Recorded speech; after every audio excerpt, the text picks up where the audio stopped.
অসমত সুদখোৰবিলাক থাকিব নালাগে। গতিকে আপোনালোকৰ যদি কোনোবাই কাবাৰ পৰা আপোনালোকে সুদত টকা লৈছিলে, সেই সুদখোৰবিলাকৰ নাম পুলিচক দি দিব। গাঁৱে ভূঞে কিছুমান মানুহ জন্ম হৈছে, দুখীয়া মানুহৰ পৰা সুদত টকা দিয়ে আৰু 10%, 20% সুদত টকা লয় না। ইয়াতো সুদখোৰ আছে না নাই ধেমাজিত?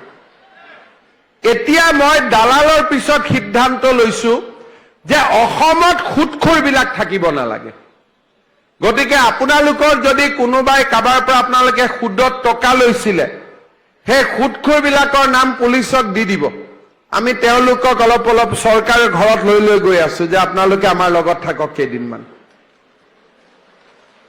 এতিয়ালৈকে 200 জন মানক লৈ গলো, কিন্তু আৰু বহুতক লৈ যাব লাগিব। দুখীয়া মানুহক 100 টকা ধাৰ দিয়ে, দি কয় মাহত 10 টকা দিব লাগিব, মাহত 20 টকা দিব লাগিব। এইটো কিবা চিষ্টেম হল নেকি কওকচোন?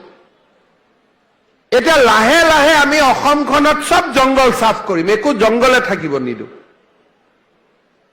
একো সন্মুখত আমি জংগল থাকিব নিদিওঁ। আমাৰ অসমখনত ভাৰতবৰ্ষৰ এখন সৰ্বশ্ৰেষ্ঠ আমি ৰাজ্য বনাব লাগিব মিলি পেলাই, সকলোৱে লগ হৈ পেলাই।